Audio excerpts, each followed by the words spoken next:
بسم اللہ الرحمن الرحیم۔ آج گفتگو کا موضوع ہے میرا جسم اللہ کی مرضی۔ اللہ تعالیٰ نے سورہ نساء میں ارشاد فرمایا، یا ایھا الناس اتقوا ربکم الذی خلقکم من نفس واحدہ وخلق منها زوجہا وبث منہما رجالا کثیرا ونساء۔ اے لوگو، اپنے اس رب سے ڈرو جس نے تمہیں پیدا فرمایا ایک جان سے، اور پیدا فرمایا اسی سے اس کا جوڑا، اور پھیلا دیے ان دونوں سے کثیر تعداد میں مرد اور عورتیں۔ آخر میں فرمایا، ان اللہ کان علیکم رقیبا، بے شک اللہ تعالیٰ تم پر ہر وقت نگران ہے۔ اللہ اکبر۔ پھر قرآن کریم میں انسان کی زندگی کا مقصد ان الفاظ میں بیان فرمایا، خلق الموت والحیات لیبلوکم ایکم احسن عملا۔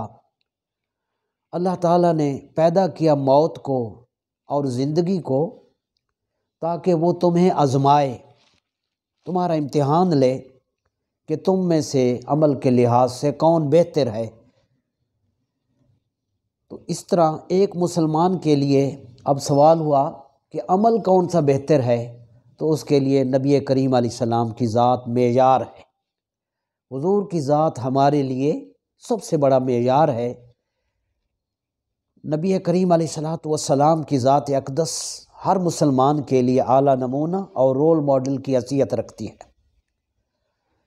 ارشاد باری تعالیٰ ہے، لقد کان لکم فی رسول اللہ اسوۃ حسنہ، تمہاری رہنمائی کے لیے اللہ کے رسول کی زندگی میں بہترین نمونہ ہے۔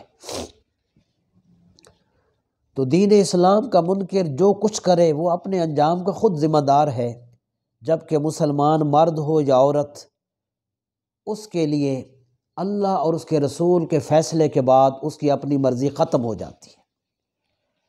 سورہ احزاب میں اللہ پاک نے ارشاد فرمایا، آیت نمبر 36 ہے، وَمَا كَانَ لِمُؤْمِنٍ وَلَا مُؤْمِنَةٍ إِذَا قَضَى اللَّهُ وَرَسُولُهُ أَمْرًا أَن يَكُونَ لَهُمُ الْخِيَرَةُ مِنْ أَمْرِهِمْ۔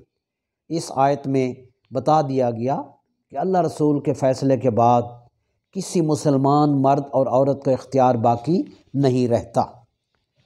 اور پھر فرمایا، وَمَن يَعْصِ اللَّهَ وَرَسُولَهُ فَقَدْ ضَلَّ ضَلَالًا مُبِينًا، اور جو نافرمانی کرتا ہے اللہ اور اس کے رسول کی تو وہ کھلی گمراہی میں مبتلا ہو چکا۔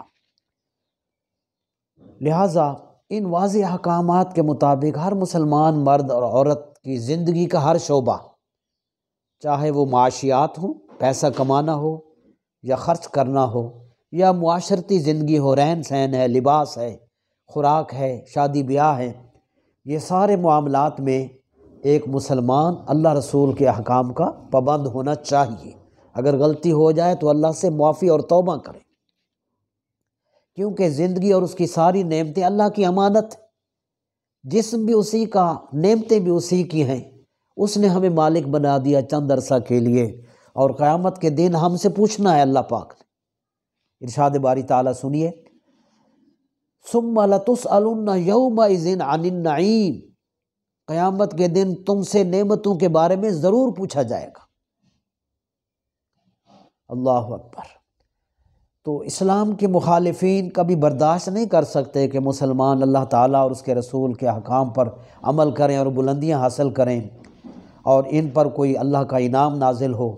اللہ پاک نے ارشاد فرمایا، ما یود الذین کفروا من اہل الکتاب ولا المشرکین ان ینزل علیکم من خیر من ربکم، نہیں پسند کرتے وہ لوگ جو کافر ہیں، وہ اہل کتاب سے ہوں، اور نہ ہی مشرک پسند کرتے ہیں کہ تم پر اتاری جائے کچھ بھی بھلائی تمہارے رب کی طرف سے۔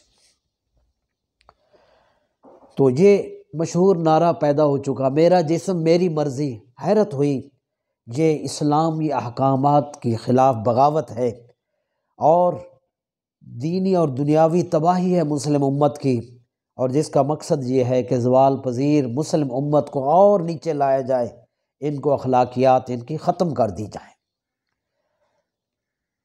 اور یہ غیر ملکی ایجنڈا ہے۔ علامہ اقبال رحمۃ اللہ علیہ نے فرمایا تھا، میں خانہ یورپ کے دستور نرالے ہیں، میں خانہ یورپ کے دستور نرالے ہیں، لاتے ہیں سرور اول دیتے ہیں شراب آخر۔ اس کا مقصد یہ ہے کہ بے حجابی ہو اور جسمانی نمائش ہو اور مرد و زن کا باہمی اختلاط ہو، جو آج خاص طور پہ سوشل میڈیا کے ذریعے اس کو عام کیا جا رہا ہے، اور بالخصوص سوشل میڈیا پر مسلم امت کی بربادی کے پروگرام، جس میں ہم تیزی سے دوڑتے ہوئے حواس باختہ ہو کر جا رہے ہیں۔ جلووں کے اس ہجوم میں لازم ہے احتیاط، جلووں کے اس ہجوم میں لازم ہے احتیاط، سہو نظر معاف ہے قصد نظر حرام۔ اور مخالفین یہ جانتے ہیں کہ جس دن رسول اللہ کی امت سچے دل سے قرآن کریم کی طرف اور نبی کریم علیہ السلام کی طرف متوجہ ہو گئی اور نیک اعمال کرنے لگ گئی تو یہ امت ناقابل شکست ہوگی۔ ابھی حال ہی میں انڈیا کی ریاست کرناٹک میں ایک باحجاب مسلم طالبہ مسکان نے ہندو طلبہ کے سامنے بہادری اور پوری ایمانی جرت کے ساتھ اپنا حجاب نہ اتارا اور بار بار اللہ اکبر کی صدا بلند اس نے کی، جس سے مسلم امت کا سر فخر سے بلند ہو گیا۔ اقبال نے کہا تھا، ذرا نم ہو تو یہ مٹی بڑی زرخیز ہے ساکی، انشاءاللہ ایسی باہمت بیٹیاں اٹھیں گی اور اسلامی اقدار کا بول بالا کریں گی اور سیدہ زہرا رضی اللہ عنہا کی سیرت کو عام کر کے مسلم امت کا نام روشن کریں گی، اور کفر کے سارے پروگرام ناکامی سے دوچار ہوں گے۔ عشق سرکار کی ایک شمع جلال و دل میں، عشق سرکار کی ایک شمع جلال و دل میں، بعد مرنے کے لحد میں بھی اجالا ہوگا۔ اللہ تعالی ہم سب کو اس پر عمل کی توفیق اور ان اقدار کو بلند کرنے کی ہمت عطا فرمائے۔ وآخر دعوانا ان الحمد للہ رب العالمین۔